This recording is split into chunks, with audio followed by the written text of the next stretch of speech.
இன்றைக்கு கொடுக்கப்பட்டிருக்க தலைப்பு மகாத்மா காந்திஜி இப்போது இவர்களை சந்தித்தால் வாழ்த்துவாரா வசைபாடுவாரா? முதலில் அரசியல்வாதிகள், அதற்கு அடுத்தது ஆண்கள், அடுத்து சமூக ஆர்வலர்கள், அதுக்கு அடுத்தது ஆசிரியர்கள், அப்புறம் பெண்கள், அப்புறம் வணிகர்கள், அதுக்கு அடுத்தது கல்லூரி மாணவர்கள் எல்லாம் பார்த்தாங்கன்னா என்ன பண்ணுவாங்க? காந்தி வாழ்த்துவாரா வசைபாடுவாரா? இன்னைக்கு டிவியை திறந்தாலே ரெண்டே விஷயந்தாங்க அதிகமாக வருது. ஒன்று சீரியல், இன்னொன்று விளம்பரம். சீரியலை பார்த்தா நம்ம குடும்பமே காலியாகுது, இந்த விளம்பரத்தை பார்த்தா நம்ம பர்ஸே காலியாகுது.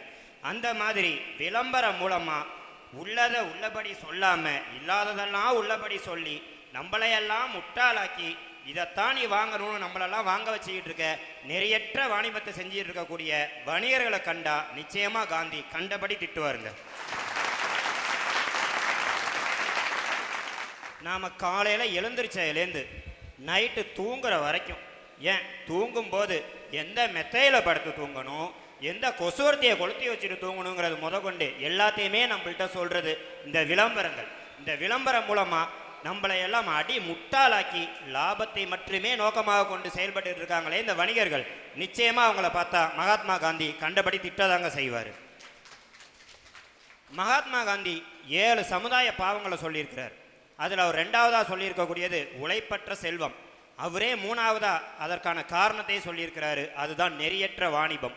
அத்தகைய நெறியற்ற வாணிபத்தை செஞ்சு மகாத்மா காந்தி சொன்ன கொள்கைக்கெல்லாம் முரணா நடந்துட்டு இருக்கக்கூடிய இன்றைய வணிகர்களை பார்த்தா நிச்சயமா மகாத்மா காந்தி திட்டாம என்னதாங்க செய்வாரு? நம்ம அதிகமா பயன்படுத்துறது இன்னொரு விஷயம், அதுதாங்க எண்ணெய். வளவள கொலன்னு இருக்கணும், அதுக்கு பேர் தான் எண்ணெய். இப்படி கீழே ஊத்தினா வலிக்கி விட்டு கீழே உழுவணும். இப்போ ஒரு எண்ணெய் வருது, பிசு பிசுப்பில்லாத எண்ணெயாம். இது கூட பரவாயில்ல, தேங்காய் எண்ணெய் குளிர்காலத்தில் உரையணும், அதை தூக்கி நம்ம வெயிலில் கொண்டு போய் வைப்போம், அது உருகீரை எடுத்து தடவிக்கிட்டு போவோம். இன்னைக்கு நம்ம தேங்காய் எண்ணெய் பாக்கெட்டில் பார்த்தா பின்னாடி ஒரு வரி போட்டிருக்காங்க, சூரிய ஒளி படாமல் வைக்கவும். ஏன் சூரிய ஒளி படாமல் வைக்கணும் அப்படின்னு நம்ம என்னைக்காவது யோசிச்சிருக்கிறோமா? இன்னொரு விஷயம், 1 லிட்டர் நல்லெண்ணெய் எடுக்கணும்னா 2.5 கிலோ எள்ளு வேணும். 1 லிட்டர் சன்ஃப்ளவர் ஆயில் எடுக்கணும்னா 3 கிலோ சன்ஃப்ளவர் ஆயிலோட விதைகள் வேணும். ஆனால் நம்ம என்ன விவசாயத்தில் அவ்வளவா தண்ணீரவே அடைஞ்சிட்டோம்? எவ்வளோ எள்ளு, எவ்வளோ சன்ஃப்ளவர் விதைகள்லாம் நம்ம கண்டுபிடிச்சா வச்சுருக்கிறோம்? நிச்சயமாக கிடையாது. இதையும் தாண்டி எப்படிங்க இவ்வளோ சன்ஃப்ளவர் ஆயிலும் இவ்வளோ நல்லெண்ணெய்களும் இவ்வளோ தேங்காய் எண்ணெய்களும் நமக்கு தங்குதடையின்றி கிடைக்குதுன்னு நம்ம யோசிச்சு பார்த்தோமா? நிச்சயமாக இல்லை. இதுக்கெல்லாம் என்ன காரணம்? Mineral oil. அது என்னங்க மினரல் ஆயில்? பெட்ரோலிய பொருட்கள்லேருந்து எடுக்கப்படக்கூடிய ஒரு வகையான கடைசி கழிவு பொருள். நம்ம நினச்சிப்போம் மினரல் ஆயில்னால் ஏதோ சத்தான எண்ணெய்ன்னு நினச்சி நம்ம அந்த எண்ணெயையும் வாங்கிட்டு வந்து நம்ம குழந்தைங்களுக்கு கண்ட பலகாரத்தையும் சுட்டு கொடுத்து நம்ம குழந்தைங்களுக்கு புற்றுநோய் வரத்துக்கு நம்மளே காரணமாக இருக்கிறோமே, அதையும் கூட நம்ம யோசிக்க வைக்காம இந்த விளம்பரம் மூலமாக நம்ம அடிமைப்படுத்தி வச்சிருக்கிறாங்களே இந்த வியாபாரிகள், அவர்களை பார்த்தா நிச்சயமா மகாத்மா காந்தி கண்டபடி திட்டதாங்க செய்வார். எங்களை மாதிரி காலேஜ் படிக்கிற பசங்கள்லாம் விதவிதமாக முடி வெட்டிட்டு வரோம், விதவிதமாக முடி வெட்டிட்டு வரோம் பிடிச்சி திட்டுறாங்க. எதுக்கு தெரியுமா? எங்களை மாதிரி பசங்களாம் விதவிதமாக முடி வெட்டிட்டு வராங்க. எங்களை ஒரு பொண்ணு லவ் பண்ணுவா, அவள் மடியில் போய் படுத்தா லைட்டாக அப்படி கோதி விடுவா கைகளை. அந்த கோதிடும் போது எங்களோட முடி குத்தி அவள் கையில் ரத்தம் வந்துடக்கூடாதுங்கிறதுக்காக எங்கள் முடியெல்லாம் வெட்டிக்கிட்டு அவள் சந்தோஷத்துக்காக எங்களையே மாற்றிக்கிறோமே. எங்களை மாதிரி பசங்களை பார்த்தா கண்டிப்பாக வாழ்த்த தானே செய்வார். இவங்க சொன்னாங்க கலர் கலராக முடி வெட்டிட்டாராம். மிச்ச மீதி இருக்கிற டைல்ஸில் போட்ட பாத்ரூம் தர மாதிரி தலைமுடியை வெட்டிக்கிட்டு இவரோட லவ்வர் வந்து தலைமுடியை கோதி விட்டாராம். சின்ன வயசுலேருந்து அவங்க அம்மா எண்ணெய் வச்சு விட்ருப்பாங்க, அவங்களுக்காக ஒன்றும் செஞ்சதில்லை. தலை வலிக்குதுன்னு சொன்ன தைலம் தேய்ச்சி விட்ருப்பா தங்கச்சி, அவளுக்காக ஒன்றும் செஞ்சதில்லை. இவங்க லவ்வர் சொன்னோன்னே தலைமுடியை கேவலமாக வெட்டிட்டேன்றதை வேற வெக்கமே இல்லாமல் சொல்கிறாங்க. பார்த்தீங்களா? இந்த மாதிரி இளைஞர்களை பார்த்தா காந்தி கண்டிப்பாக திட்டுவாருங்க. நாங்கள் ஒரு பொண்ணை காதலிப்போம், அந்த பொண்ணு எங்களை காதலிக்கும். அந்த பொண்ணை பார்த்து நாங்கள் கண்ணடிப்போம். இந்த சமூகத்தில் உள்ளவங்களாம் இங்கே பாரு தருதலை கண்ணடிக்குன்னு திட்டுவாங்க. எதுக்கு தெரியுமா நாங்கள் கண்ணடிக்கிறோம்? இதே எப்படி நிமிடத்துக்கு நிமிடம் துடிக்குதோ அதுமாரி கண் இமையும் சிமிட்டிக்கிட்டே இருக்கும். நீ என் வாழ்க்கையில் பாதின்னு சொல்லிட்டு அவளை பார்த்து சிம்பாலிக்காக ஒரு லுக்கு விடுறமே, எங்களை மாதிரி பசங்களை பார்த்தா சத்தியமாக வாழ்த்த தானே செய்வார். சார் ஒரு நிமிஷம், இவர் வந்து அரக்கண் துடிக்கிறது இவரோட இதய துடிப்பு துடிக்கிற மாதிரியா? அதை வந்து அவருடைய காதலிக்கிட்ட வந்து சொல்றாரு, இன்னல்ல பாதி நீ தாண்டி அப்படின்றத சிம்பாலிக்கா சொல்றாராம். என்ன ஒரு கிரியேஷன்டா சாமி. இந்த கேரளா நடிகை பிரியா வாரியர் கூட கண்ணடிச்சதுக்கு இவ்வளோ பெரிய விளக்கம் கொடுக்கல. நீ எல்லாம் நல்லா வருவ தம்பி, நல்லா வருவ. சார் ஒரு நிமிஷம். அம்மா, கண்ணடிக்கிறத பற்றி தப்பாக பேசாதீங்க. ஒரு கண்ணடிச்ச விஷயந்தான் நம்ம பாராளுமன்றத்தையே பரபரப்பாக்குனுச்சு. காந்திஜிக்கு ஒரு கொள்கை இருக்கு, சிக்கனங்கிற கொள்கை. தன்னோட பென்சிலை கூட சிவி மறுவாட்டி யூஸ் பண்ணுவார். அந்த காந்திஜி இப்போ வந்தார்னா சில பெண்களுக்காக ஒரு கவிதை எழுதுவார். பியூட்டி பார்லர் போகும் பாவையே, பியூட்டி பார்லர் போகும் பாவையே, அந்த பார்லரில் இல்லையடி அழகு, அது உன் பார்வையில் சொன்னா. அப்படிப்பட்ட இயற்கை வாழ்க்கையை விட்டுட்டு செயற்கை வாழ்க்கைக்கு போய் சிக்கன வாழ்வையே சீரழிச்சிட்டு வராங்களே, இப்படிப்பட்ட பெண்களை பார்த்தா கண்டிப்பா திட்டதானே செய்வாரு. காந்திஜி அப்ப இருக்கிறப்போ கிரீன் கார்டு, அதாவது பச்சை அட்டையில 3 லைன் எழுதி அகிம்சை வழியில பிரச்சாரம் பண்ணாரு. இந்த மாதிரி பசங்க எங்களை மாதிரி பசங்களும் பிரச்சாரம் பண்ணிட்டு தான் இருக்கும். அவர் பயன்படுத்தினது பச்சை கலர் அட்டை, நாங்கள் பயன்படுத்தினது பச்சை கலர் வாட்ஸ்அப்பை பயன்படுத்தி ஜெயிச்சுட்டு வரோமே. எங்களை மாதிரி பசங்களை பார்த்தா காந்திஜி கண்டிப்பாக வாழ்த்த தானே செய்வார். இவங்க வந்து வாட்ஸ்அப் மூலமாக புரட்சி பண்ணுறேன்னு சொன்னாங்க, ஒத்துக்கிறேன். 75% இளைஞர்கள் என்ன தெரியுமா பண்ணுறாங்க? வாட்ஸ்அப்பில் ஸ்டேட்டஸ்ன்ற ஒரு பக்கத்தை பார்க்க முடியலங்க. மியூசிக்கலியா டிக்டாக்கா சொல்வதெல்லாம் பொய்யா, அதில் லூட்டி அடிக்கிறத கண்கொண்டு பார்க்க முடியல. ஒரு பொண்ணு பாடுது, என் படுக்கையில் பாதி இடம் உனக்கு தான் அப்படின்னு. உடனே அந்த சைட்லேருந்து ஒரு பையன் லுங்கியை கழட்டி போட்டுட்டு படுத்துட்டு, வாங்க இப்போ வாங்க, அடிக்க மாட்டேன் வாங்க அப்படின்னு கூப்பிட்டுட்டு இருக்கான். இப்படிப்பட்ட உங்கள மாதிரி ஆட்களெல்லாம் பார்த்தா காந்தியடிகள் கண்டிப்பாக கல்லை கொண்டே அடிப்பாருங்க. சார் ஒரு நிமிஷம். மசக்களி ரசக்களி வந்துச்சு, பரவாயில்லை. புதுசா வந்துச்சு பாருங்க மியூசிக்கலி. இதனால எத்தனையோ இளம் பெண்கள் ஆயிட்டாங்க பலி. அதனாலதான் அபிராமின்னு ஒன்று ஜெயில தின்னுக்கிட்டு இருக்குது களி. இனிமேனாச்சு இளம் பெண்களே பாருங்க, திருந்துறதுக்கு நல்ல வழி.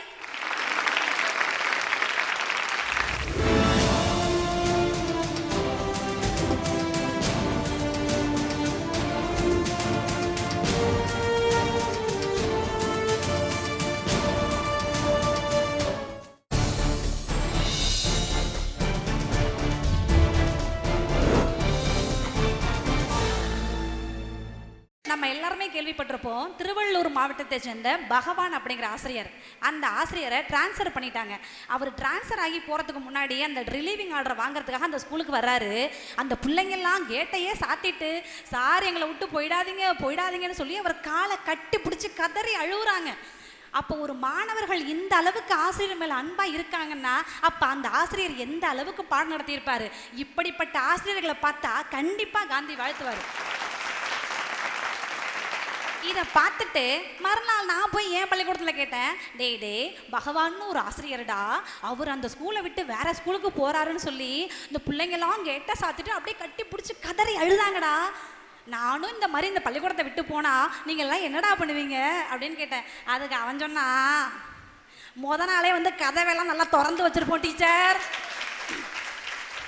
அப்படின்னு. இப்படிப்பட்ட மாணவர்களுக்கும் பாடம் எடுக்கிற எங்களை மாதிரி ஆசிரியர்களை பார்த்தா கண்டிப்பா காந்தி வாழ்த்துவார். முன்னாடி எல்லாம் பரீட்சை எழுத போற மாணவர்களுக்கு ஆல் தி பெஸ்ட் சொல்லுவாங்க. இப்பெல்லாம் பாடம் எடுக்க போற ஆசிரியர்களுக்கு ஆல் தி பெஸ்ட் சொல்றாங்க. அந்த அளவுக்கு இருக்கு பாடத்திட்டம். ஆசிரியர் வேலைக்கு வருவது என்னவோ நாங்கள் சம்பளத்திற்காகத்தான். ஆனால் ஆசிரியர் வேலை பார்ப்பது சம்பளத்திற்காக அல்ல. ஒரு ஆசிரியர் மாணவரை கண்டிக்கும் போது தடை போடாதீர். ஒரு ஆசிரியர் அவமானப்படுத்தப்படும் பொழுது ஆமா போடாதீர்கள். ஏனென்றால் ஒரு ஆசிரியர் தலைகுனிந்தால் வருங்கால சமுதாயமே தலைகுனியும் என்பதை மறந்து விடாதீர்கள். அதனாலதான் சொல்றேன், காந்தி இன்னைக்கு வந்தார்னா கண்டிப்பா ஆசிரியர்களை வாழ்த்துவார்.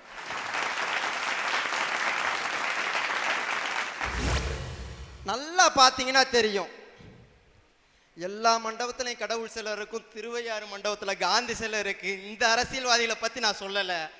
மீதி அரசியல்வாதிகள் எல்லாம் பாருங்க, வார்டுனா ஒரு கார் இருக்கும், வட்டம்னா 2 காரு, எம்எல்ஏனா 4 காரு, எம்பினா 8 காரு, முதலமைச்சர்னா 16 காரு. நாங்க எங்கேயா போட்டுன்னு கேட்டா, நாங்க கார்ல போறோம், நீ கால்நடையா போடாம. காந்தி என்ன சொல்றாரு? அரசு ஊழியர்கள், அந்த அரசியல்வாதிகள் எல்லாருமே மக்களுடைய ஊழியர்கள்னா. ஆனா காந்தி சொன்னதை பொய்யாக்கே இன்னைக்கு மக்கள் பூரா அரசியல்வாதிகளுடைய ஊழியரா மாத்தி வச்சிருக்காங்க. இந்த அரசியல்வாதிகளை காந்தி எப்படி வசைபாடாமல் இருந்திருப்பாரு? நிச்சயம் வசைபாடி இருந்திருப்பாரு. கடைசியா ஒரு 4 பாயிண்ட் இருக்கு. குற்றமும் ஊழலும் செய்தவன் காக்கப்படுவான், இங்கு உணவுக்காக குனிந்து உழவு செய்தவன் தாக்கப்படுவான்னா இந்த அரசியல்வாதிகளை நிச்சயம் காந்தி வசைபாடி இருப்பாரு. பஞ்சாப்ல 1947 இந்தியா குடியரசு சுதந்திரம்லாம் வாங்கிருச்சுங்க ஐயா. பஞ்சாப்லயும் கல்கத்தாலையும் பெரிய கலவரம். என்னடா செய்யலான்ட்டு அப்ப இருந்த கவர்னர் ஜெனரல் மவுண்ட் பேட்டன் வந்து அப்படியே மண்டமூலைய போட்டு பிச்சுக்கிட்டு யோசிக்கிறாரு. 50,000 ராணுவ வீரர்களை பஞ்சாபுக்கு போ, காந்திட்ட போய் ஐயா நீங்க இது மாதிரி பஞ்சாபுக்கு போக வேணாம், பஞ்சாபுக்கு 50,000 பேரை தாட்டிட்டேன், கல்கத்தாவுக்கு போய் அங்க அமைதிப்படுத்துங்கிறாரு. 50,000 ராணுவ வீரர்கள் போன பஞ்சாப் அப்பையும் தீப்பிடிச்சு மேலும் மேலும் எரிஞ்சது.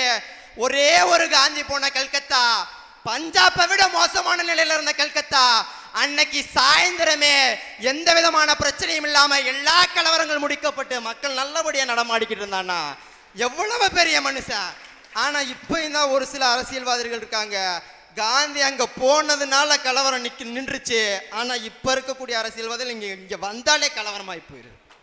அதனால காந்தி அரசியல்வாதிகளை வசைபாடுவார். இந்த வேலை வாய்ப்புன்னு ஒண்ணு இருக்கு.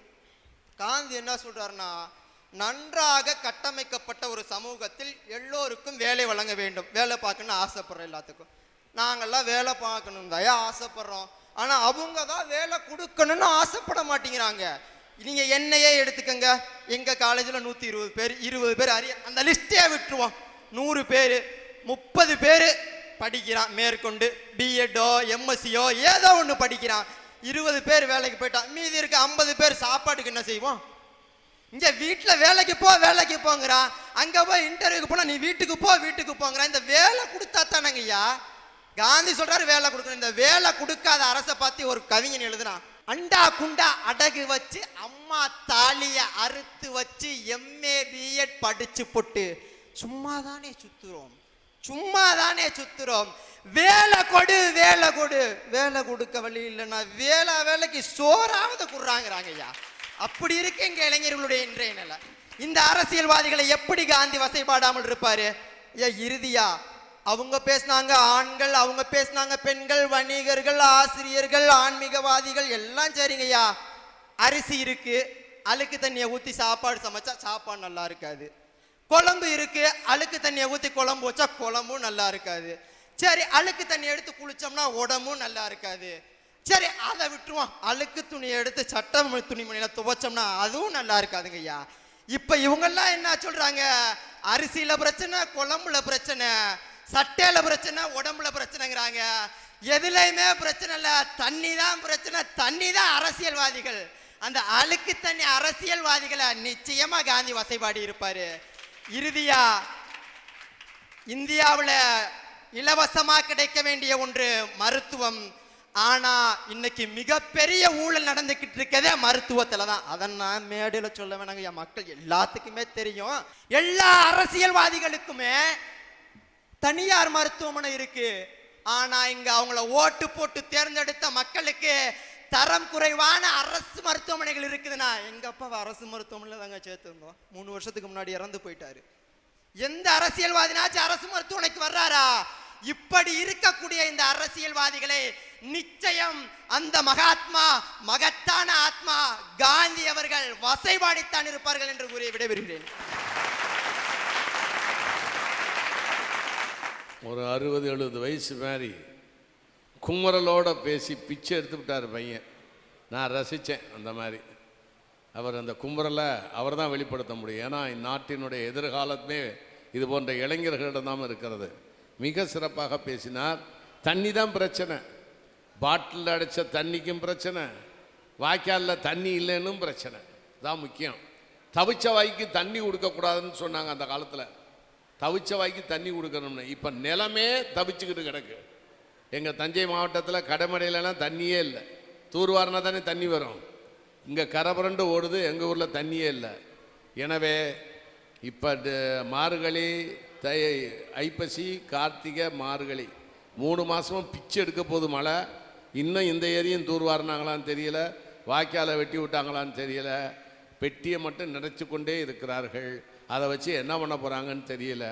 அதுலேயும் காந்தி படம் இருக்குது, அழுதுகிட்டு தான் உட்காந்துருப்பார். நிறையா நாள் அது யூஸ் ஆகாமல் அண்டர் கிரவுண்ட்லேயே இருக்குது. அதை ரெய்டில் தான் பிடிக்கணும். ரெய்டு வரப்போன்னு தெரிஞ்சு 4 நாளைக்கு முன்னாலே பேங்க்கில் மாற்றிடுறாங்க. நம்மளால தான் மாற்ற முடியலைன்னு க்யூவில் போய் நிற்கிறோம். எந்த பணக்காரனும் க்யூவில் போய் நின்ன மாதிரி எனக்கு தெரியல. எனவே அப்படிப்பட்ட ஒரு காந்தி இது போன்ற அரசியல்வாதிகளை வசைபாட மாட்டார், அநேகமாக உதப்பார்னு நினைக்கிறேன்.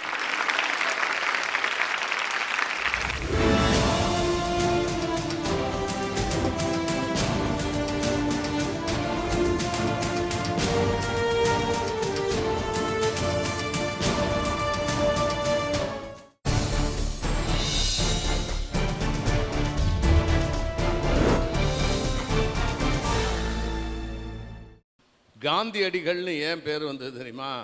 ஒருத்தர் சொன்னார், காந்தி சவுத் ஆப்பிரிக்காவில் லத்தி சார்ஜ் வாங்கி வாங்கி அடிகளை வாங்கி வாங்கியதால் அவர் காந்தி அடிகள் என்று பெயர் எடுத்தார் அப்படின்னாரு. அவ்வளோ அடி வாங்கி இந்த நாட்டுக்கு சுதந்திரம் வாங்கி கொடுத்து தனிநபர் ஒழுக்கம் இவைகளெல்லாம் கற்றுக் கொடுத்தவர். அரசியல்வாதிகளை பார்த்தா என்ன பண்ணுவார்? வாழ்த்துவாரா, வசைப்பாடுவாரா? பார்க்கவே மாட்டார். சில அரசியல்வாதிகள் இருக்காங்க, அருமையான திறமசாலிக. அதாவது லஞ்சம் வாங்கி கெட்ட பேர் வாங்குறவனை விட ஒழுக்கமாக வாழ்ந்து ஒரு லால் பகதூர் சாஸ்திரி, குல்சார் லால் நந்தா, ஜீவா போன்றவர்கள் வாழ்ந்து உத்தமனாக வாழ்ந்து செத்ததை விட எந்தவித லஞ்சமும் வாங்காமல் பணக்காரர்களுக்கு சலுகை செய்து கொண்டு தன்னுடைய செலவெல்லாம் பணக்காரன் ஏற்றுக்கிட்டு 10 பைசா லஞ்சம் வாங்காமல் 5 பொய்யை சொல்லி 5 வருஷம் ஒருத்தன் வாழ்கிறான்னா அவன் தான் திறமைசாலி. உள்ள இதுலேயே கில்லாடி அரசியல்வாதி 10 பைசா கூட லஞ்சம் வாங்காமல் பணக்காரனெல்லாம் செய்ய சொல்லிட்டு உலகத்தில் உள்ள எல்லா இன்பங்களையும் 360 டிகிரியும் அனுபவிச்சுக்கிட்டு வாழ்கிறான் பாருங்க, அவன் தான் சிங்கம். அவனை தெரியும் நம்ம இவருக்கு, யாருக்கு? காந்திக்கு தெரியும். ஆண்கள் இந்த மாதிரி மோசமான ஆண்கள் 5 வயசில் இப்போ கற்பழிக்கிறது நம்ம சொன்னோம். இப்படிப்பட்ட மோசமான ஆண்கள் நிச்சயமாக பார்க்க மாட்டார். அதுக்கடுத்து சமூக ஆர்வலர்கள் என்று சொல்லிக்கொண்டு அவர்கள் கொள்கையை நம்ம மீது திணிக்கிறார்கள். நம்ம ஏதாவது ஒன்று சொன்னால் உடனே வாட்ஸ்அப்பில் திட்டுறது. என்ன சொல்கிறேன், நம்ம சொல்கிறதே புரிஞ்சுக்கிறது இல்லை. நிறையா பேருக்கு வரலாறே தெரியலை. பாதி வரலாறுலேருந்து பேசுகிறான் ஒவ்வொருத்தனும். வரலாறுனா என்னைக்கு இந்தியாவுக்குள்ளே மனுஷன் வந்தானா அன்னையிலேருந்து பேசணும். 65,000-70,000 வருடத்துக்கு முன்னால் இந்தியாவுக்குள்ளே வந்த மனிதர்களை பற்றி பேச வேண்டும். 5000 வருஷம், 2000 வருஷம், 500 வருஷம், 100 வருஷத்து வரலாறை பேசிக்கிட்டு இருக்கான் ஒவ்வொருத்தனும். வரலாறை பேச ஆரம்பித்தா உட்காந்து பேசு, வா உட்காருவோம் அப்படின்ட்டு இருக்கணும். அதெல்லாம் கிடையாது. இடைப்பட்ட வரலாறை கண்டபடி கெட்ட வார்த்தையில் பேசி இந்த கிடைச்சது இந்த வாட்ஸ்அப்பு இஷ்டப்படி பேசுகிறாங்க. அடுத்தது ஆசிரியர்கள் என்ன பண்ணுவாங்க? மாணவர்கள் இப்படி இருந்தால் ஆசிரியர்கள் என்ன பண்ணுவாங்க? ஒன்றுக்கொன்று சைக்கிள் ஸ்டாண்டில் சைக்கிள் சாஞ்ச மாதிரி இருக்கு. ஆசிரியர்கள் பிரச்சனை என்று சொன்னால் மாணவர்கள் பிரச்சனை, மாணவர்கள் பிரச்சனைக்கு பெற்றோர்கள் பிரச்சனை, பெற்றோர்கள் பிரச்சனைக்கு சமுதாய பிரச்சனை, சமுதாய பிரச்சனைக்கு பொருளாதார பிரச்சனை. அங்கேருந்து டச் பண்ணிங்கன்னா அமெரிக்காவில் போய் நிற்கும், இலுமினாட்டிஸில் போய் நிற்கும், யூதர்கள்ட்ட போய் நிற்கும். எனவே இப்படி போய்கிட்டே இருக்கணும். அடுத்து ஆன்மீகவாதிகள் சொல்லவே தேவையில்லை. எல்லா ஆன்மீகவாதிகளும் பேசாமல் கல்யாணம் பண்ணிவிட்டு ஆன்மீகவாதியாக இருக்கணும். எதுக்கு கல்யாணம் பண்ணாமல் ஆன்மீகவாதிகளாக இருக்காங்க? உடல் பசி வேறு, உள்ள பசி வேறு, வயிற்று பசி வேறு, மனப்பசி வேறு, நிறைய பசி இருக்குது. எனவே சிறுவர்களுக்கு நாம் உதாரணமாக இருக்க வேண்டும். காந்தி எப்படி இந்த நாட்டுக்கு உதாரணமாக இருக்கணும் அப்படி இருக்க வேண்டும். பெண்கள் தான் முக்கியம் சொல்லிட்டேன் நான். பெண்கள் இந்த நாட்டின் கண்கள். 2 கண்ணு, ஒரு கண்ணு மண்ணு, இன்னொரு கண்ணு பெண்ணு மனது கூட கிடக்கூடாது. அப்போ உடல் கெட்டால் என்ன ஆகும்? பெண்கள் தண்ணி அடித்தா என்ன ஆகும்? தயவு செய்து நீங்கள் தண்ணி அடிங்க, சிகரெட் குடிங்க, என்ன வேணாலும் பண்ணுங்க, கல்யாணம் பண்ணாதீங்க. அப்படியே கல்யாணம் பண்ணாலும் புள்ள பெறாதீங்க. வணிகர்கள், தயவு செய்து வணிகர்கள், எல்லா வணிகர்களும் கேளுங்க. நான் வேணும்னே ஒரு பழத்தை வாங்கி வச்சேன், பழங்களை வாங்கி அப்படியே வச்சேங்க, 3 மாதம் அழுகவே இல்லைங்க. அது ஒரு பொருள் எவ்வளோ நாளில் அழுகும் நமக்கு தெரியும்ல. அப்போ என்ன மருந்து அடித்து வச்சுருக்கான் அதில், அதை வாங்கி சாப்பிட்டா என்ன ஆகுது? தயவுசெய்து பிள்ளைகளுக்கு கண்டதை வாங்கி கொடுக்காதீங்க. மகாத்மா காந்திஜி ஆட்டுப்பாலையும் கடலை உருண்டையும் தின்னுவிட்டு 40 மைல் நடந்தார் ஒரு நாளைக்கு 40 மைல் காந்தி நடந்தார். கடலை உருண்டை அதையும் ஆட்டுப்பால் சாப்பிட்டு இருந்தார். கல்வி பயில மாணவ மாணவிகளை பற்றி நம்ம குறையே சொல்லக்கூடாது. மாணவிகளை கெடுப்பது இன்றைய சமுதாய அமைப்பு. காந்தி அப்பயே சொன்னார், விஞ்ஞானம் மனிதனுக்கு விரோதின்னு சொன்னார். ஒரு ஆக்ஷன் இன்னொரு 10 ரியாக்ஷனை கொடுக்கும், நியூட்டன்ஸ்லா. எனவே அப்படிப்பட்ட செல்போன்னா பேசுறது தான். இதனால பெரிய அறிவு இருக்கு. இந்த ஹார்ட்டில் 10 பிளாக் இருக்கு, ஆஸ்பத்திரியில் போய் உட்காந்து ஒவ்வொரு பிளாக்குக்கும் இவ்வளவு இது நம்மளை தீட்டி சொத்து சோகத்தையெல்லாம் விற்று ஏதோ 100 வருஷம் வாழ போகிற மாதிரி. நம்ம நாட்டு உணவை சாப்பிடுங்கள். காந்தி கண்டிப்பாக வந்தாருன்னா 10 நிமிஷத்துக்குள்ள எல்லாத்தையும் பார்த்துட்டு ஓடிடுவார். உலகத்திலேயே புரட்சி பண்ணி ஆட்சிக்கு வராத ஒரே மனிதன் காந்தி தான். உலகத்தில் உள்ள எல்லாமே புரட்சி பண்ணி எல்லாம் விடுதலை ஆனோன்னு ஆட்சியில் அமர்வார்கள். யாருமே இது லெனின்லேருந்து எல்லாருமே ஆட்சியில் அமர்ந்தான். ஒரே ஒரு மகாத்மா காந்தி ஆட்சியில் அமரவில்லை, விட்டு போயிட்டாரு. கொஞ்ச நாளில் செத்து போயிட்டாரு, சுடப்பட்டார். அப்போ சர்ச்சில் சொன்னார், காந்தியை எத்தனையோ ஆண்டுகள் நாங்கள் பத்திரமா வைத்திருந்தோம், சுதந்திரம் வாங்கி 6 மாசத்துக்குள்ள காந்தியை கொன்னுட்டீங்கடா, இதாண்டா இந்தியா என்று சொன்னார். வணக்கம்.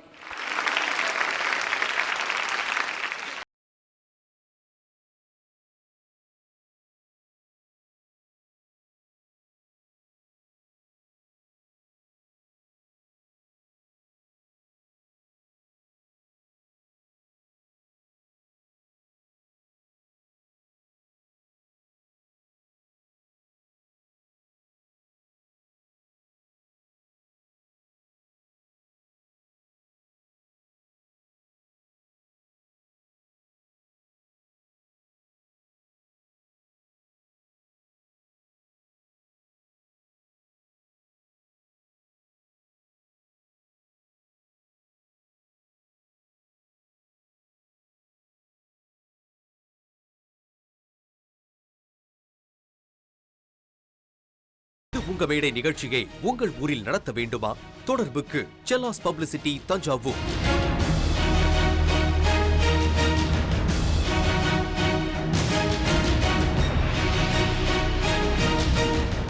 இந்நிகழ்ச்சி பற்றிய உங்கள் கருத்துக்கள் மற்றும் விமர்சனங்கள் வரவேற்கப்படுகின்றன. அனுப்ப வேண்டிய முகவரி: வேந்தர் டிவி, எண் 35, நார்த் போல், கலைமகள் நகர், 3வது பிரதான சாலை, ஈக்காட்டுத்தாங்கல், சென்னை 32. தொடர்புக்கு 044222255234.